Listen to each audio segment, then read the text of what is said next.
शिवसेना ठाकरे गटाच्या महानिष्ठा महान्याय महाराष्ट्र सभेत आदित्य ठाकरेंनी मुख्यमंत्री शिंदेंवर निशाणा साधला। मुख्यमंत्र्यांची नक्कल करत वेदांत फॉक्सकॉनवर त्यांनी टोलाही हाणलाय।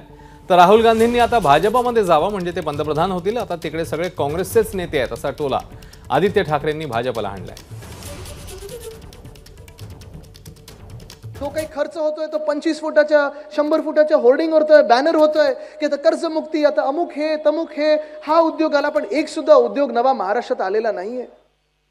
वेदांत फॉक्सकॉन बद्दल किती बोलायचं, का बोलायचं, कसं बोलायचं, हा प्रश्न मला नाही, ते घटनाबाह्य मुख्यमंत्र्यांना विचारा। कारण जेव्हा वेदांत फॉक्सकॉन आपल्या राज्यातून गुजरातमध्ये पाठवला गेला तेव्हा आपल्याला टीव्हीवर येऊन काय सांगितलं होतं, असं काहीतरी खाजवलं आणि मग सांगितलं अरे ह्याच्यापेक्षा मोठा येणार आता प्रकल्प, दिल्लीने सांगितलंय, हा गेला, आता काय आपण असंच करायचं का?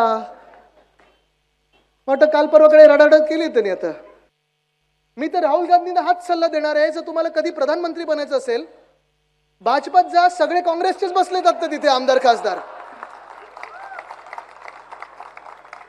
भाजपाने आता कॅम्पेन बदललेली आहे, अच्छे दिन आएंगे हे सांगायचं बंद केलं त्यांनी। आता माहिती आहे नवीन टॅगलाईन काय त्यांची, दाग अच्छा है, वॉशिंग पावडर भाजपा, दाग अच्छे है। जर तुमच्यावर तुम्ही भ्रष्टाचारी असाल, जर तुम्ही खोके घेतले असाल, धोके दिले असाल, जर तुम्ही कोणाचा खून केला असेल, कुठे दरोडा टाकला असाल, तर तुम्हाला भाजपात घेतील थेट आणि भाजपाच्याच कार्यकर्त्यांच्या डोक्यावर बसवतील। एबीपी माझा, उघडा डोळे बघा नीट।